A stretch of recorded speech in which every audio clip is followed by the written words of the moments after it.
कि एक एक काव्य जो है एक एक फूल का रूप लेकर के गुण रूपी धागे में पिरोया गया है। अब यहाँ पर श्लोक में गुणैर निबद्धाम कहा है, यानी गुणों से सहित होकर के जब हम प्रभु की भक्ति करेंगे तो कौन से फल को प्राप्त कर लेंगे? धत्ते जनो य इहि कंठ गतामजस्रम। हे प्रभु, जो इसे धारण करता है, जो मनुष्य, जो भक्त कंठ गता, कंठ में, अजस्र मैंने निरंतर हमेशा धारण करता है, तम वह जीव मानतुंगम अवशा समुपैति लक्ष्मी। मानतुंग की भांति अथवा उन आचार्य मानतुंग स्वामी जी के जैसे ही, अथवा जिसका मान, स्वाभिमान बहुत उत्तुंग है, ऊंचा उठा हुआ है, ऐसी उस मोक्ष लक्ष्मी को प्राप्त कर लेता है, क्योंकि वह लक्ष्मी ही सबसे बड़ी लक्ष्मी मानी जाती है। उससे बड़ी लक्ष्मी और कोई नहीं मानी जाती है। लेकिन शर्त क्या है? गुणैर निबद्धाम, गुणों से सहित होना चाहिए।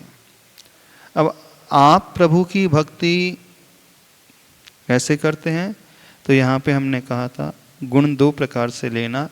एक जो है प्रत्येक श्लोक में गुणों को जो वर्णन किया है अथवा जो भाव हैं, और दूसरा उन आदिनाथ प्रभु के गुणों को लेकर के भक्ति करना है। तो जब आप भक्ति करते हैं तो प्रभु के गुणों की ओर दृष्टि जाती है? नहीं जाती? जाती है? कौन से गुण की ओर जाती है? ये और पूछ लेते हैं। भगवान के अंदर कौन कौन से गुण होते हैं? कौन से गुण होते हैं? बोलिए। अनंत गुण, अनंत ज्ञान, दर्शन, सुख, वीर, प्रमुखता से अनंत चतुष्टय। अच्छा, जब आप सोचते हैं कि अनंत ज्ञान, तो कितने लोग अनंत ज्ञान चाहते हैं? आदिनाथ भगवान से जैसे उन्होंने उस केवल ज्ञान को पाया, वो अनंत ज्ञान, कितने लोग उस ज्ञान को चाहते हैं? जब दर्शन करते हैं प्रभु के तो दृष्टि में ये भाव आता है कि मुझे भी ऐसा ज्ञान चाहिए। वह केवल ज्ञान जिसमें समस्त पदार्थ, समस्त द्रव्य, भूत, भविष्य और वर्तमान की पर्याय से सहित युगपत एक साथ झलकते हैं, वह केवल ज्ञान माना जाता है। और उस केवल ज्ञान से जो सहित होते हैं वह सर्वज्ञ कहलाते हैं। यह सर्वाणि चराचराणि विधिवत् द्रव्याणि तेषां गुणान् पर्यायानपि भूत भावि भवतः सर्वान् सदा सर्वथा। यानी यह सर्वाण, जो समस्त पदार्थों को, द्रव्य को अपने गुण और पर्याय से सहित भूत, भविष्य और वर्तमान तीनों प्रकार की पर्यायों से सहित युगपत जो जानते हैं वह सर्वज्ञ कहलाते हैं। यानी ऐसे उनके ज्ञान की विशेषता है, स्पष्ट ज्ञान, विशद ज्ञान, जिस ज्ञान में सारे संसार के जितने भी द्रव्य हैं, जितने जीव हैं। अभी भारत देश में कितनी पॉपुलेशन है इंडिया में? 140 करोड़ से अप्रॉक्सीमेटली, है ना? और पूरे वर्ल्ड वाइड 700 करोड़ से 7 अरब से ज़्यादा। तो जितने मनुष्य हैं, वे मनुष्य वर्तमान में जिस दशा में हैं वैसे उनके ज्ञान में अभी झलक रहे हैं। हम पूर्व में कौन सी पर्याय में थे, यह भी उनके ज्ञान में अभी झलक रहा है। भविष्य में हमारी कौन सी पर्याय होगी, यह भी झलकता है। पूर्व में हमारी कितनी पर्याय हो चुकी हैं? आपकी कितनी पर्याय हो चुकी हैं? 10, 20, 50, 100, कोई गिनती? संख्यात, असंख्यात नहीं, अनंत पर्याय हो चुकी है। आगामी काल में आने वाले भविष्य में कितनी पर्याय निकलेगी आप लोगों की? हाँ बताइए, कितनी निकलने वाली? अनंत। हाँ, जो अभव्य होगा उसकी अनंत अनंत ही रहेंगी, लेकिन जो भव्य होगा अर्थात जो कर्मों को नष्ट करके मुक्ति को पा जाएगा, उसकी पर्याय फिर अनंत नहीं, वो समाप्ति की ओर आ जाएगी। नहीं, वो शांत हो जाएगी, अंत से सहित हो जाएगी। तो भगवान के ज्ञान में यह भी झलक रहा है कि कब हमारी मुक्ति होगी। नहीं, स्थूल पर्याय जो सिद्ध पर्याय, तो वो हमेशा सिद्धि पर्याय रहेगी। अब सिद्ध से फिर वो संसारी पर्याय नहीं बनेगी। एक बार मोक्ष चले गए, एक बार सिद्धत्व को प्राप्त कर लिए, तो फिर सिद्ध दशा से आकर के पुनः संसार में जन्म नहीं होता है। जैसे अन्य मतों में, वैष्णव दर्शन में धारणा है कि भगवान का पुनर्जन्म होता है, भगवान फिर से संसार में लोक में आते हैं, पापियों के संहार करने के लिए वो पुनः अवतरण लेते हैं। पर जैन धर्म में ये नहीं है। एक बार मुक्त हो जाने के पश्चात पुनः संसार में लौट करके नहीं आया जाता है। यदि फिर से संसार में लौट करके आना है तो फिर चक्र तो वही चलता रहेगा। तो वो हमारे यहाँ लौट करके नहीं आते। एक बार मुक्ति पा ली, पुरुषार्थ पूर्वक अष्ट कर्मों को क्षय कर दिया, साधना के माध्यम से उस मुक्त दशा को पा लिया, तो काले कल्प शते पिचा, सैकड़ों कल्प काल भी क्यों ना बीत जाए तो भी उन सिद्धों में कभी भी विक्रिया नहीं संभव होती, यानी पुनः संसार में चतुर्गति में उनका परिभ्रमण नहीं होता है। तो भगवान के ज्ञान में इतने मनुष्यों के पर्याय भी झलक रही है। अभी तो ये हो गया मनुष्य गति के जीव। नारकी कितने हैं? संख्यात, असंख्यात, अनंत कितने हैं पता है आपको? 7 नरकों में, नरक के जो बिलों में रहने वाले नारकी, 7 पृथ्वियां के जो बिल है ना, 84 लाख बिल हैं, उसमें कितने नारकी हैं? असंख्यात नारकी। उन नारकी की पर्याय भी अभी झलक रही हैं। भूत में क्या थे वो ये भी झलक रही है, भविष्य में कहाँ जन्म हो गए भी। ऐसे ही देवगति के जीव, वे भी कितने हैं? असंख्यात, अनंत नहीं है, पर नारकियों से उनकी देवों की संख्या अधिक है। तो उन देवों की पर्याय भी झलक रही है। आवाज आ रही है? और तिर्यंज गति के जीव कितने हैं? नहीं, तिर्यंच गति के जीव जो हैं 2 इंद्री, 3 इंद्री, 4 इंद्री, 5 इंद्री असंख्यात होते हैं। मनुष्य तो हैं, संख्यात हैं 29 अंक प्रमाण, पर सम्मूर्छन मनुष्य असंख्यात हैं। 1 इंद्री में भी पृथ्वी का एक, जल का एक, अग्नि का एक, वायु का एक, 4 स्थावर जो हैं वो भी असंख्यात होते हैं। एकमात्र जो वनस्पति का एक होते हैं वे अनंतानंत होते हैं। तो वो एकेंद्रीय जीव जो है पृथ्वी, जल, अग्नि, वायु, वो भी तिर्यंच गति के ही जीव माने जाते हैं। तो भगवान के ज्ञान में यह भी झलक रहा है कि वह छोटा सा जो क्षुद्र सा जो जीव है, सूक्ष्म जीव है, जो एक श्वास में 18 बार जन्म मरण कर लेता है, इसे निगोदिया जीव कहते हैं। वो किस में आएगा? वो वनस्पति कायिक में आता है। एक श्वास का अभिप्राय, जैसे वर्तमान में 1 सेकंड होता है, तो उसको उसमें यदि कन्वर्ट करें तो 1 सेकंड में जो लगभग 24 बार जन्म ले लेता है, 24 बार मर जाता है। 1 सेकंड कितना कम होता है? छोटा सा होता है। 1 सेकंड में 24 बार मरने वाला जीव और 24 बार पैदा होने वाला जीव, वो कहलाता है निगोदिया जीव।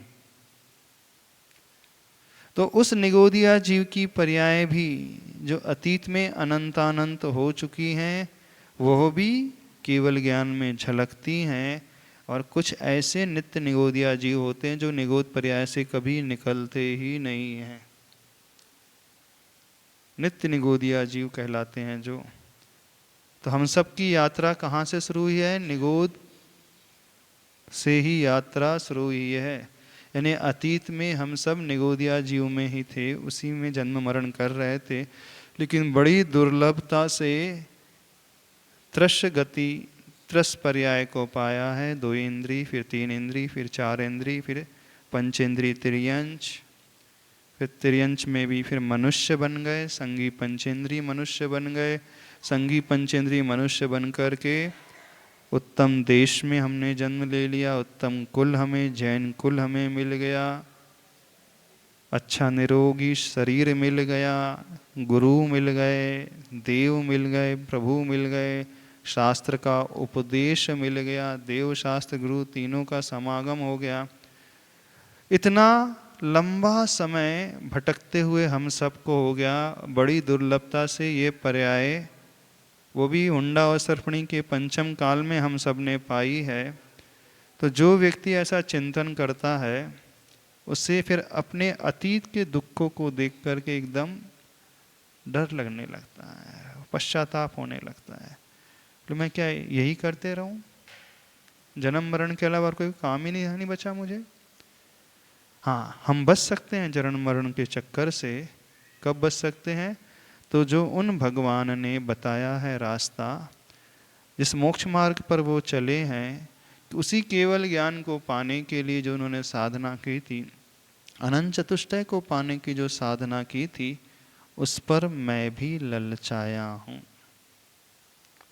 उसको पाने की इच्छा मैं भी करता हूँ। तो यह सोच करके व्यक्ति के मन में, भक्त के मन में एक उत्साह का संचार होने लगता है।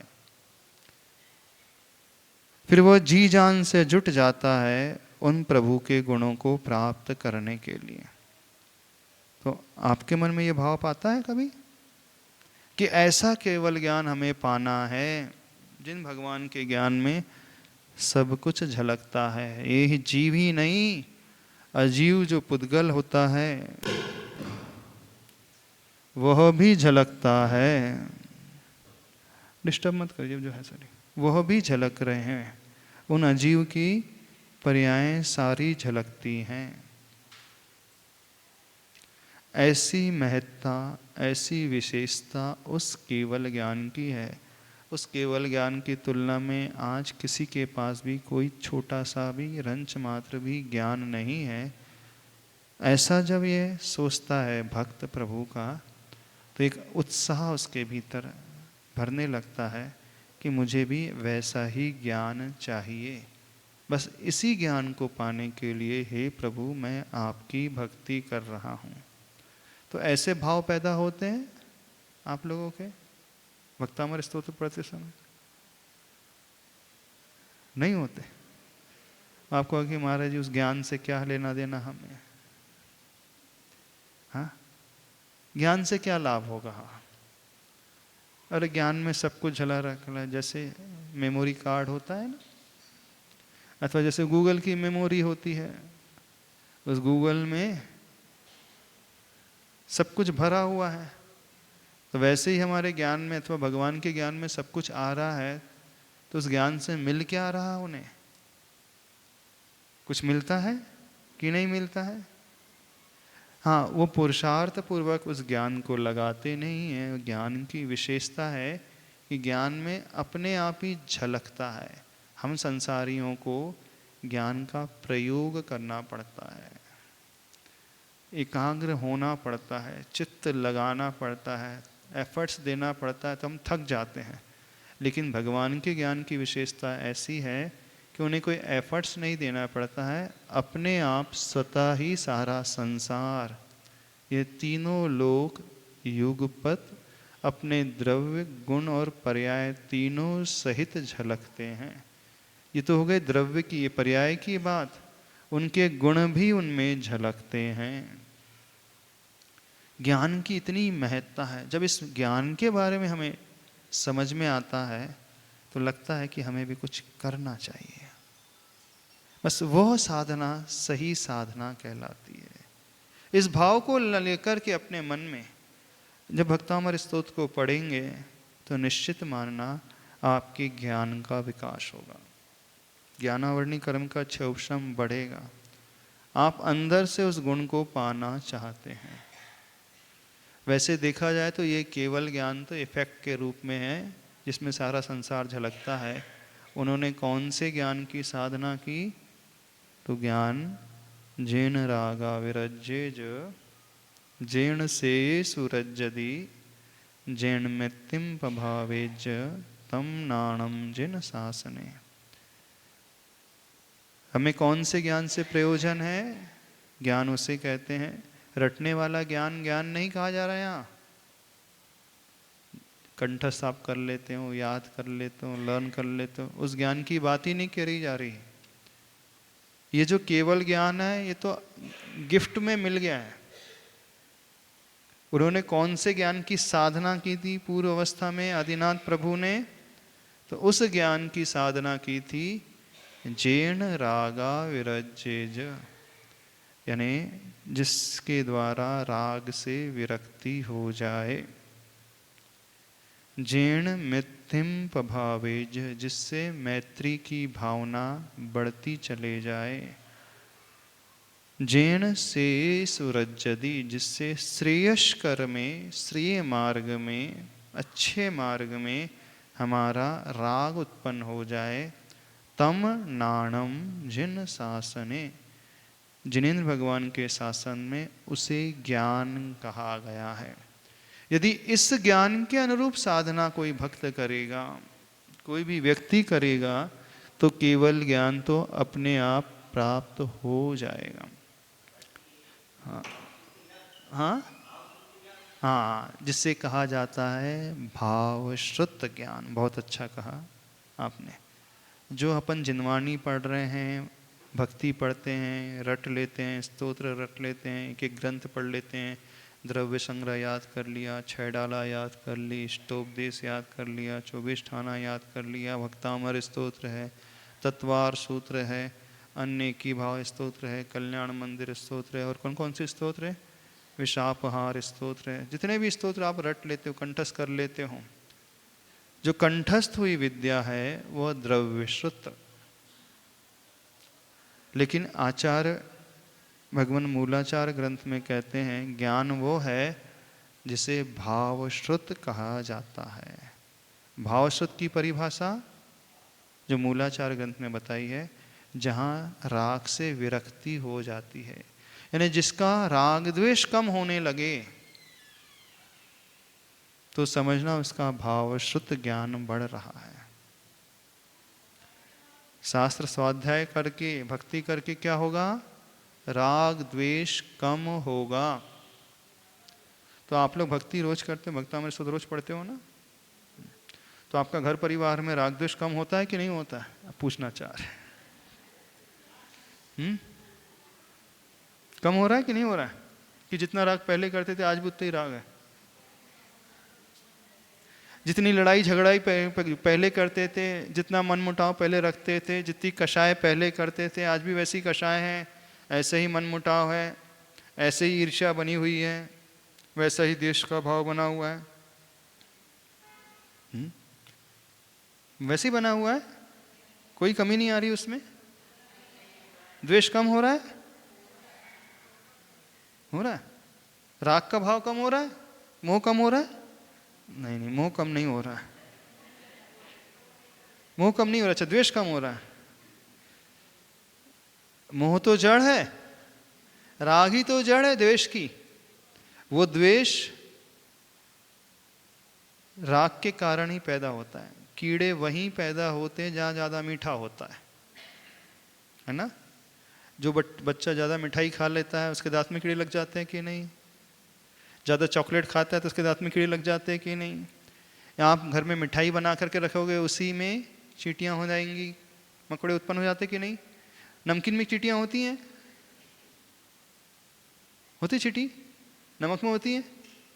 जैसे ही आपने कोई मीठा व्यंजन बनाया, कोई स्वीट मिठाई बनाई,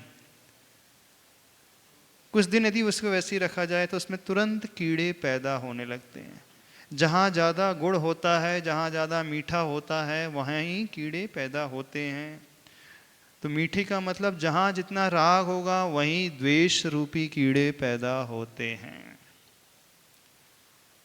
पहले जिससे आप अच्छा मानते थे, कुछ दिनों के बाद उसी के प्रति आपका द्वेष का भाव पैदा हो जाता है ना। जब आपका विवाह हुआ था तब आप कितना अच्छा मानते थे अपने पति को, अब क्या हाल है? अभी भी वैसा ही है। अब झगड़ा भी हो जाता है, कहासुनी भी हो जाती है ना? नहीं होती? हो जाती है। यानी जिससे जितना राग होता है, अटैचमेंट होता है, आसक्ति होती है, वहीं बाद में जाकर के द्वेष का भाव खड़ा हो जाता है। उसी से आप कषाय करने लगते हैं, और जिसे आप जानते नहीं हैं। समाज का कोई व्यक्ति है, मान लीजिए आपके शहर में ही रह रहा है, जिसे आप पहचानते ही नहीं हैं, उसके प्रति द्वेष का भाव पैदा होता है। जो दूसरी कॉलोनी में रह रहा है, दूसरे शहर में रह रहा है, उसके प्रति होता है। आप पुणे में रह रहे हो और कोई दिल्ली में रह रहा है, उसके प्रति द्वेष का भाव पैदा होता है? नहीं होता है। तो किसके प्रति हो गया? जिससे आपकी जान पहचान होती है, आना जाना उठना बैठना होता है। तो पहले राग, फिर बाद में वही राग जाकर के द्वेष में बदल जाता है।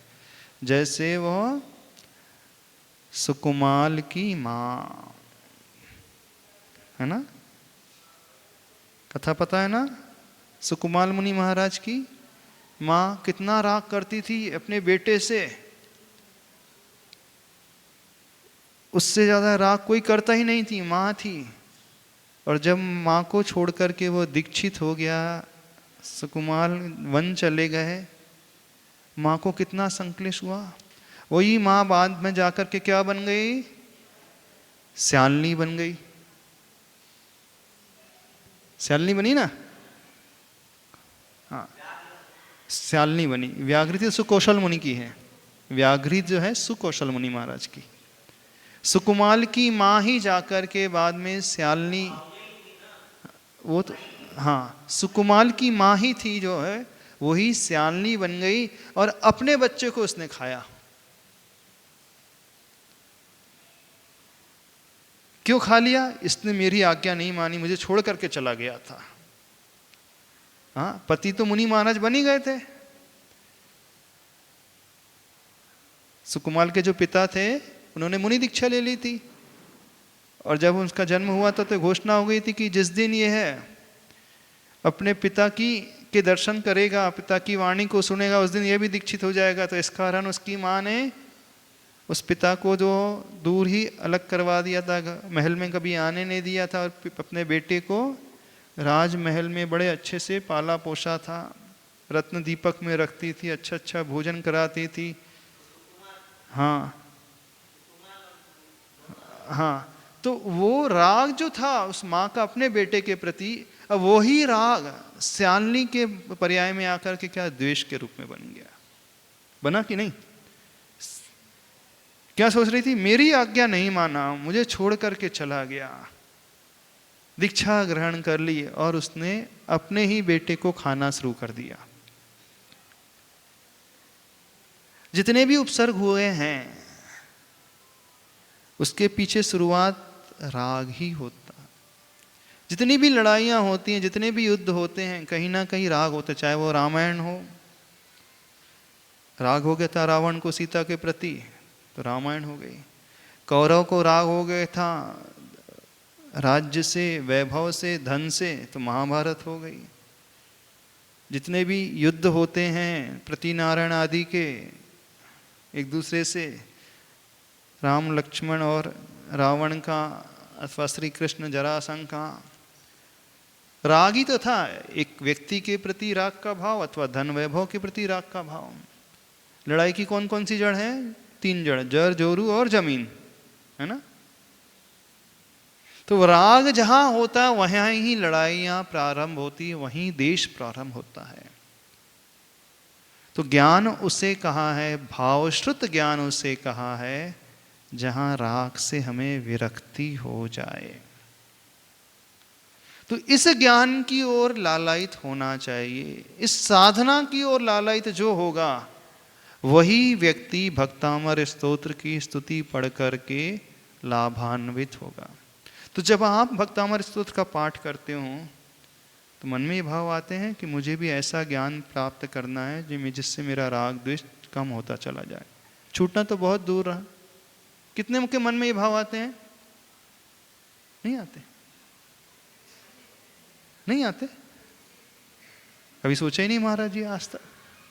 क्यों पंडित जी सोचे नहीं ना? हमारा काम क्या है? भक्तामर पढ़ना रोज। भक्तामर प्रणत मौलि मणि प्रभा तमान तुंग मवशा समुपैति लक्ष्मी। खत्म, हमारा नियम पूरा हो गया। ऐसी है, नियम पूरा हो गया ना सबका। रोज ऐसे ही निपटा रहे हैं भक्तामर को। शब्द माध्यम, हाँ बिल्कुल, हाँ शब्द जो है, बहुत अच्छी बात करे पंडित जी, माध्यम होते हैं। द्रव्य श्रुत जो है एक मीडियम होता है भाव श्रुत तक पहुंचने के लिए। क्यों अतिशय प्रकट हुआ उन मानतुंग स्वामी जी के जीवन में? उनकी भक्ति में क्यों अतिशय प्रकट हो गया? वो डूब गए थे प्रभु के गुणों में, तन्मय हो गए थे उन आदिनाथ भगवान के गुणों में। बस वो ही मुझे नजर आ रहे थे। हाँ, तो वही तो भावश्रुत का प्रकट, यानी भावश्रुत की लालसा होना चाहिए। जब हम स्तुति करें, भक्ति करें, तो भक्ति की परिभाषा ही है भाव शुद्ध युक्त अनुरागो पूज्य पुरुषेषु। पूज्य पुरुषों में अनुराग हो, लेकिन कैसा अनुराग हो? भाव शुद्ध युक्त अनुराग, भावों की विशुद्धि। तो अनुराग मतलब उनके गुणों के प्रति अनुराग, तब भक्ति का फल मिलता है। तो यहाँ पे जो अंतिम श्लोक में कहा है गुणैर निबद्धाम, हे प्रभु जो ये स्तोत्र रचा गया है, स्तोत्र रूपी माला तव जिनेन्द्र गुणैर निबद्धाम, यानी उस गुण रूपी सूत्र अथवा गुण रूपी धागों में वह फूलों की माला पिरोई गई है। तो हमें ये गुण नजर आना चाहिए, आदिनाथ भगवान के वे गुण। कौन सा गुण? उनका केवल ज्ञान। केवल ज्ञान तो इफेक्ट है, कॉज क्या है उसके लिए? भावश्रुत ज्ञान। एक होता है कॉज इफेक्ट रिलेशनशिप, यानी कारण कार्य कारण व्यवस्था। तो केवल ज्ञान की प्राप्ति जो है फल है, वो कार्य हो गया। कारण क्या बना? भावश्रुत ज्ञान। जब भावश्रुत ज्ञान प्रकट होगा तब कहीं जाकर केवल ज्ञान रूपी कार्य की उत्पत्ति होगी, वो इफेक्ट कहलाएगा। कॉज बना भावश्रुत और उसके लिए कॉज बना द्रव्यश्रुत। तो भक्तामर स्तोत्र जो है वो कारण है भावश्रुत ज्ञान को पैदा करने के लिए। फिर भावश्रुत ज्ञान कारण बनेगा केवल ज्ञान को पैदा करने के लिए। तो हम लालायित काय के लिए हो? मूल रूप से भावश्रुत ज्ञान को पैदा करने के लिए। तो भावश्रुत ज्ञान क्या कहलाएगा? जहाँ राग से विरक्ति हो जाए, जीर्ण रागा विरज्जेज, जहाँ द्वेष से विरक्ति हो जाए। यदि राग करना छोड़ देंगे तो द्वेष अपने आप छूट जाएगा। द्वेष की ज़्यादा चिंता नहीं करना।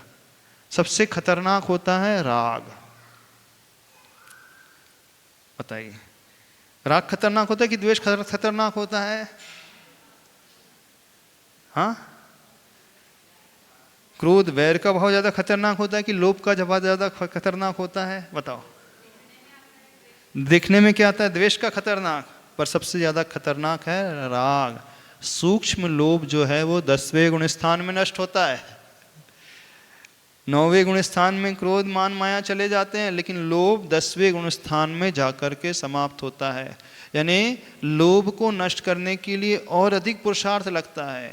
इसलिए लगता है क्योंकि लोभ जो है पाप का बाप, कहते हैं ना पूजा में, लोभ पाप को बाप बखानो।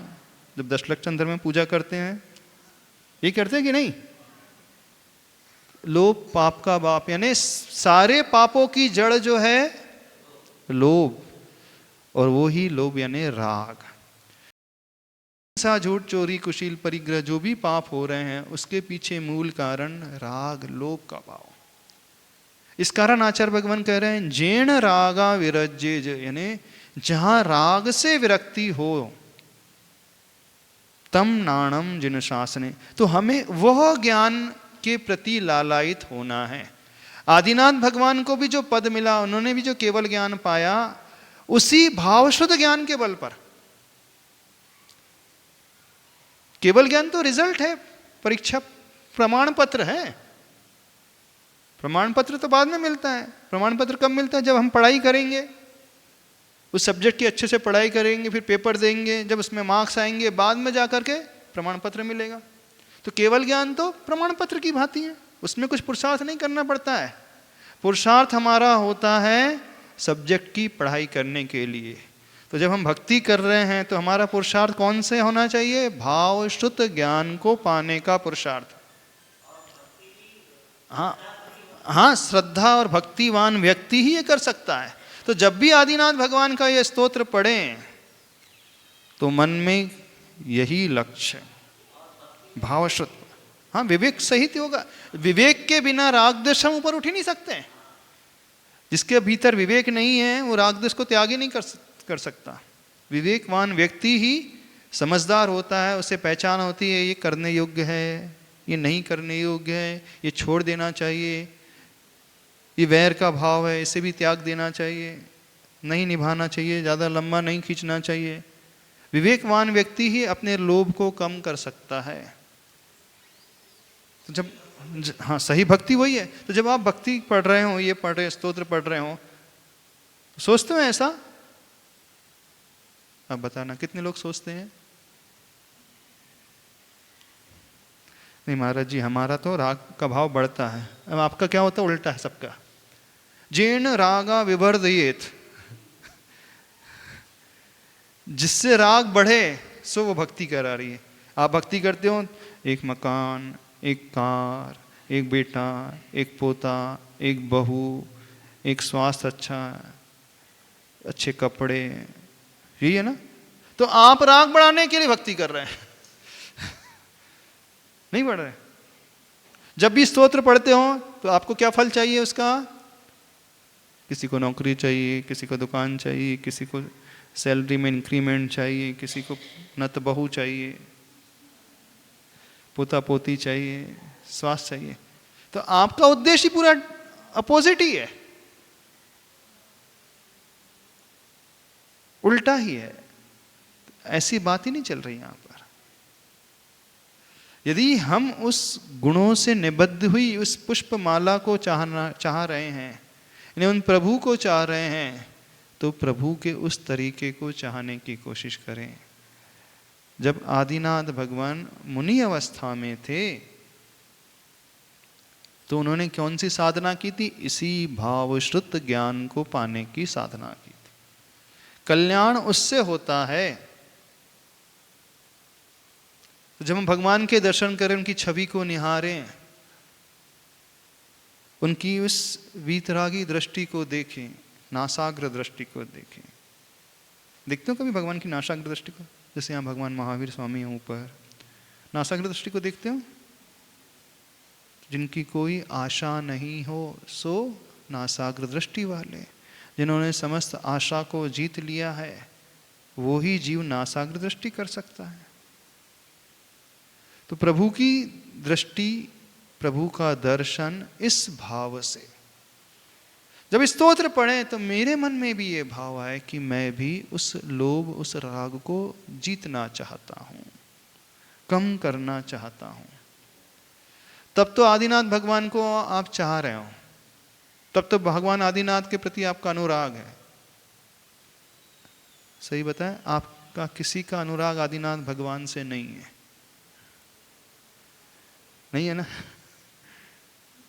परिवार से अनुराग है आपका, शरीर से अनुराग है, कपड़ों से है, सोने से है, चांदी से है, प्रॉपर्टी से है, सबका अनुराग किससे है? अच्छा, सबसे ज्यादा किसे चाहते हैं आप अपने घर में?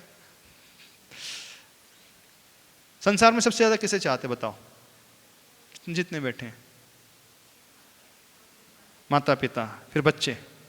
भगवान कौन से नंबर पे? भगवान कोई नंबर में ही नहीं आते। भगवान का नंबर कौन सा? सबसे लास्ट।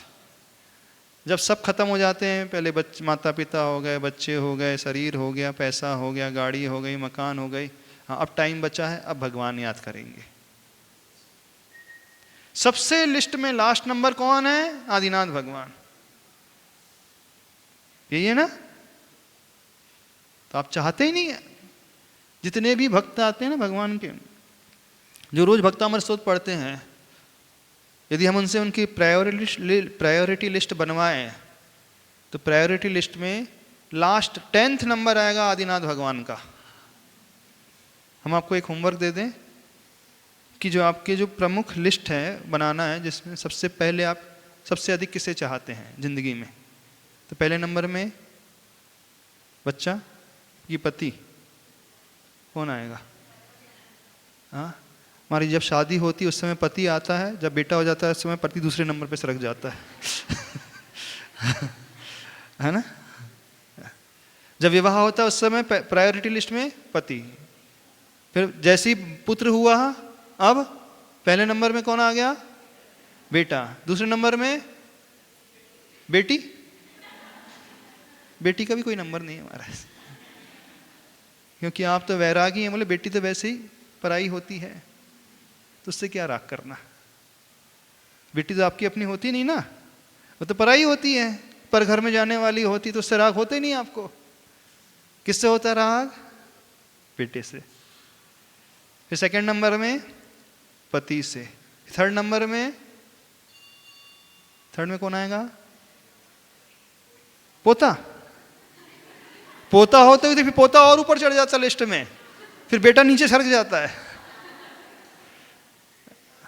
हाँ, पोता हो गया, फिर बेटा हो गया, फिर पति, फिर बेटी, फिर माता पिता, 5 नंबर हो गए। 6वें नंबर पे बैंक बैलेंस फ्यूचर के लिए, फिर 7वें नंबर पे ज्वेलरी, 8वें नंबर पे मकान मेरे नाम पे, 9वें नंबर पे थोड़े से रिश्तेदार, फिर 10वें नंबर पे हाँ अब आदिनाथ भगवान आ गए।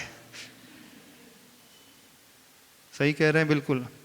अच्छा, शांति से बैठ करके सोचना। आज सभी लोगों को होमवर्क दे रहे हैं, अपनी अपनी लिस्ट बनाना, बिल्कुल फेयर होकर के, जैसे आप सोचते हो अंदर से बनाना। पहला नंबर किसका रहेगा और आखिरी नंबर किसका रहेगा? हाँ, हो सकता है सास ससुर का तो आखिरी में आता होगा, भगवान के बाद आएगा, है ना? सास ससुर का नंबर भगवान आदिनाथ भगवान के बाद में आ जाएगा। हाँ, आदिनाथ पहले आ जाएंगे, सास ससुर बाद में। सबसे लास्ट नंबर पे सास ससुर। गलत तो नहीं कह रहे? तो आदिनाथ प्रभु कब आएंगे? सेकंड लास्ट में। ये पंडित जैसी है ना, अपना क्या है? कौन है गुरु? कौन से नंबर में? अच्छा, आचार्य मानतुंग स्वामी जी कौन से नंबर में? महाराज जी वो तो कोई नंबर में नहीं आते, उन्हें भक्तामृत स्तोत्र लिख करके दे दिया, मुझसे पढ़ लेते, वो तो उनको कोई नंबर में नहीं आते, नहीं आते बस। तो भक्ति है ही नहीं। भक्ति में अनुराग प्रभु से कहा, पूज्य पुरुषों से कहा, भाव शुद्धि युक्त अनुरागो पूज्य पुरुषेषु इति भक्ति। तो वो अनुराग, और अनुराग आपके भीतर है नहीं। तो हम आपसे कह रहे हैं, इन आदिनाथ भगवान की जब आप स्तुति कर रहे हो, कम से कम एक बार ये विचार मन में लेकर के आओ, हे प्रभु मैं आपको, आपके गुणों को चाहता हूं, आप जैसे गुणों को पाने के लिए मैं भक्तामृत स्तोत्र पढ़ रहा हूं। जब ये सोचोगे तो आज नहीं तो कल आप अंदर से उसे पाने की ललक पैदा करोगे। नहीं है तो तम्मान तुंग मवसा समुपैती लक्ष्मी। चलो हो गया, जल्दी बहुत देर हो गई, आज घर जाना है, भक्तामृत स्तोत्र पढ़ते पढ़ते बहुत टाइम हो गया।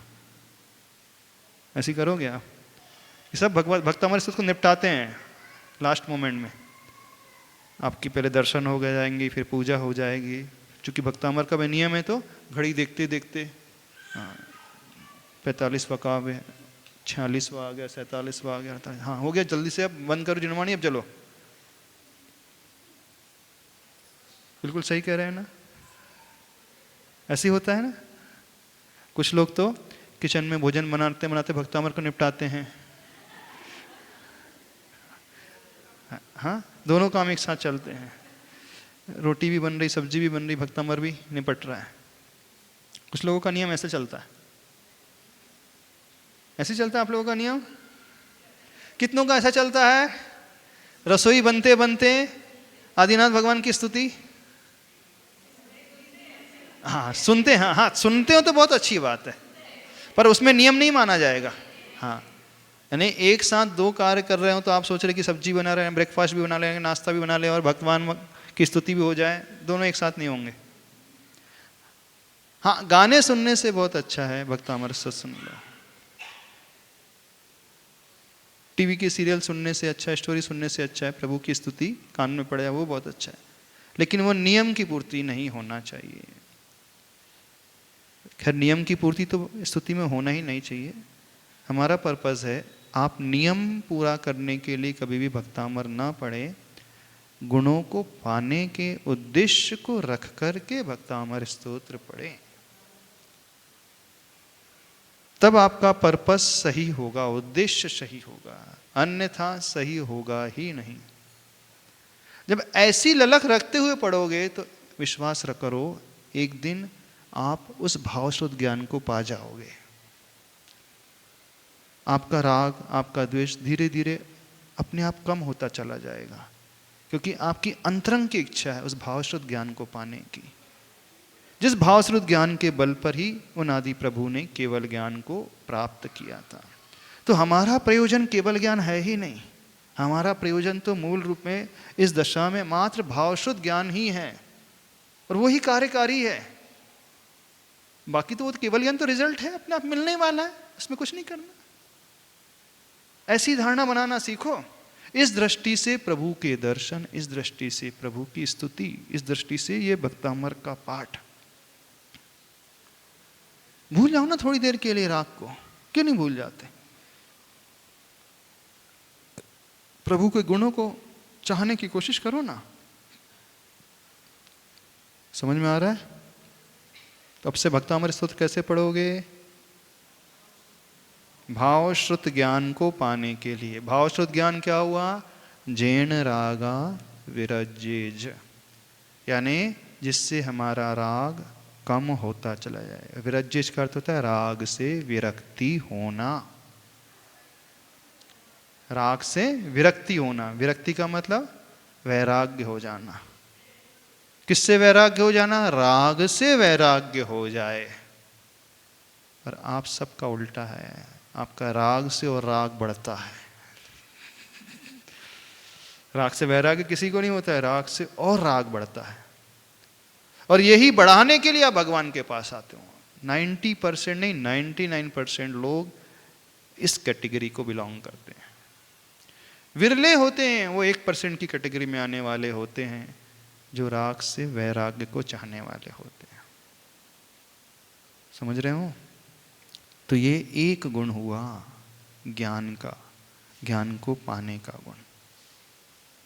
यह लक्ष्य अपने मस्तिष्क में रखो, फिर प्रभु को ये दर्शन करो, उनके चरणों को देखो, उनकी दृष्टि को देखो, उन आचार्य प्रवरमानतुंग स्वामी जी को देखो।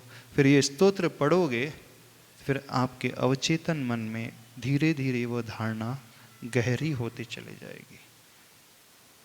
जब तक अवचेतन मन में ये धारणा नहीं बैठ पाएगी, हम राग से विरक्ति की ओर जा ही नहीं सकते। हो सकता है आप कहते हो भगवान के गुणों को पाना, वो सिर्फ ऊपर ऊपर कहते हो, अंदर से नहीं कहते। जो लोग कहते हैं ना वंदे तद्गुण लब्ध है, हम भगवान आपको क्यों नमस्तु कर रहे हैं, वंदे तद्गुण लब्ध है, वे लोग ऊपर ऊपर से शब्दों से कहते हैं, उससे कोई सफलता नहीं मिलती है। वो अवचेतन मन से निकलना चाहिए। कोशिश करना सभी लोग करोगे। हाँ, तब ये कहलाएगा गुणैर निबद्धाम।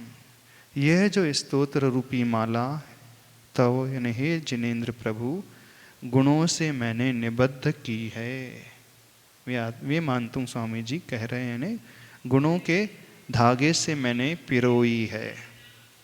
बस वो ही गुण हमें नजर आ जाए, इतना ही कहना पर्याप्त समझते हैं। बोले देवादिदेव आदिनाथ भगवान की, आचार्य प्रवर श्री मानतुंग स्वामी जी महाराज की। कोई डाउट तो नहीं? किसी को कुछ पूछना तो नहीं? किसी को कोई पूछना तो नहीं? चलिए इतना ही रख।